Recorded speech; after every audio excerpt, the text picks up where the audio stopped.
గణేశాయ నమః.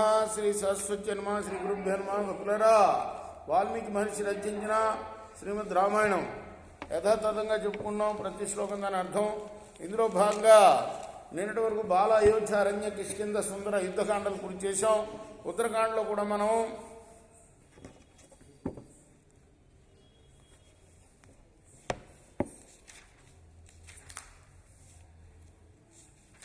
75 సర్గలు పూర్తి చేసి 76వ సర్గలోని 12వ శ్లోకం వరకు చెప్పుకున్నాం. 13వ శ్లోకం నుండి కొనసాగించే ముందు వాల్మీకి మహర్షిని ప్రార్థన చేసుకుందాం. పూజంతం రామ రామేతి మధురముద్రాక్షరం ఆరుహ్య కవితాశాఖం వందే వాల్మీకి కోకిలం అంజనానందనం వీరం జానకి శోకనాశనం కపీశమక్షంతారం వందే లంకా భయంకరం. సదా నింబవృక్షస్య మూలాధివాసా సుధాశ్రావణం తిక్తమప్య ప్రియంతం తరుం కల్పవృక్షాధికం సాధయంతన్నమామీశ్వరం సద్గురుం సాయినాథం సమర్థద్గురు సాయినాథ్ మహారాజ్ की जय. రాఘవస్య తద్వాక్యం శ్రుత్వా విభుజ సత్తమా ప్రచ్యూచు రాఘవం ప్రీత దేవ ప్రీతి సమన్వితం. రాముడి యొక్క మాటలు విని దేవతల్లో శ్రేష్ఠులైన ఇంద్రాది దేవతలందరూ కూడాను పరమ సంతోషంగా అన్నారు. నిర్భూతో భవకాకుత్స స్వస్మిన్నహని బాలక జీవితం ప్రాప్త్వా అనుభూయ సమేతశ్చాపి బంధువి.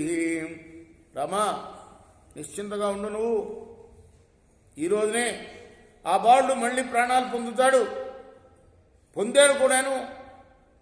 బంధువుల దగ్గర కూడా వెళ్ళిపోయాడు అని చెప్పారు దేవతలు. యస్మిన్ ముహూర్తే కాకుచ్చా శూద్రోయం నిపాత్య తస్మిన్ ముహూర్తే బాలౌసౌ జీవేన సమయుజ్యత. రామా, నీవు ఆ శూద్రుణ్ణి సంహరించిన ముహూర్తంలోనే ఆ బాలుడు జీవించేశాడయ్యా. స్వస్తి ప్రాప్తి భద్రంతే సాధుయామరషభ అగస్యాశ్రమ పదం ద్రష్టుమిచ్చామి రాఘవ. నరశ్రేష్ఠుడు అయిన రామా, నువ్వు క్షేమాన్ని పొందుతుగాక, నీకు మంగళమవుగాక. మేము వెళ్ళొస్తాం. అగస్త్య ఆశ్రమాన్ని చూడాలని మేము కోరుకుంటున్నాం. తస్య దీక్షా సముత్తాహి బ్రహ్మర్షే సుమాద్యుతే ద్వాదశం హి గతం వర్షం జలశయ్యాం సమా స్వతః.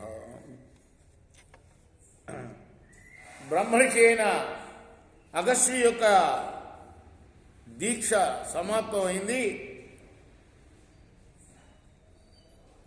జలశయ్యలో ఆయన శయనించి ఇప్పటికి 12 సంవత్సరాలు గడిచింది.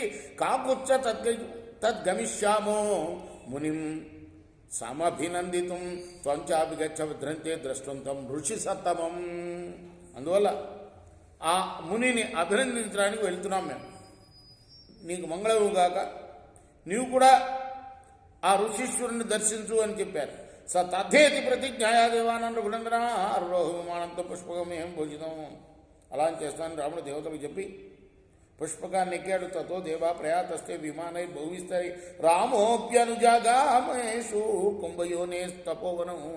ఆ తర్వాత దేవతలు విమానం ఎక్కి వాళ్ళు కూడా వెళ్ళిపోయారు. రాముడు కూడా వారి వెంటనే అగస్త్యాశ్రమానికి శీఘ్రంగా వెళ్ళాడు. కృష్ణార్పణమస్తు. సాయి కృష్ణార్పణమస్తు. రేపు మనం తర్వాత భాగాన్ని కొనసాగిద్దాం. కృష్ణ